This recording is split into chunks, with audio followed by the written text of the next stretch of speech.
voulais vous faire mon top 5 de mes meilleures lectures de 2026, depuis janvier à maintenant. Ma meilleure lecture, c'est Alchemist. Dark Fantasy, Enemy to Lover, histoire de dévotion, vous avez de la guerre à l'intérieur, ça traite de tellement de sujets. Bref, voilà. Si vous voulez plus d'informations, j'ai fait des reviews les gars. Je peux pas m'étaler plus sur le sujet, sinon je vais devenir émotive. Top 2, Release Me. En fait, vraiment, comment elle a géré, comment l'autrice elle a géré le fait que ça se passe 10 ans après et qu'on n'est pas du tout perdu. L'essence même de Shatter Me, qu'on retrouve les personnages comme si on les avait jamais quittés, et du coup c'est sur la génération d'après avec l'histoire de James. Mais pourquoi c'est toujours aussi bien? Genre, waouh! Je vous jure, c'est revenu. Genre, à l'année dernière, quand je disais Shatter Me, j'ai envie de pleurer, c'est trop bien.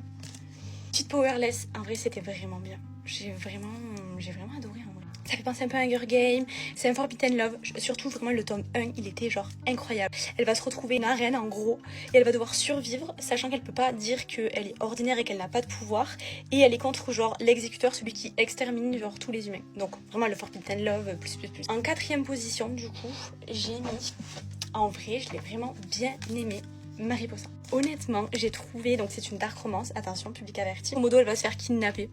On va pas épiloguer, hein. Syndrome de Stockholm sur nous, etc., etc.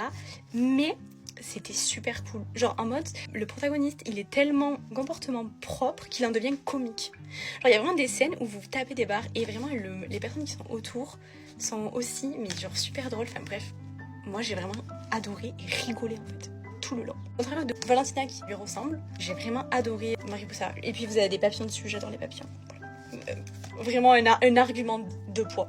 Et en fait, je terminerai en 5e position. Je pense que celui-là fait partie de mes lectures préférées. Donc j'hésite entre plusieurs. Là, ça parle thématique du rêve qui est exploité, mais vraiment exploité, agrandi, rapetissime, mais genre dans tous les sens.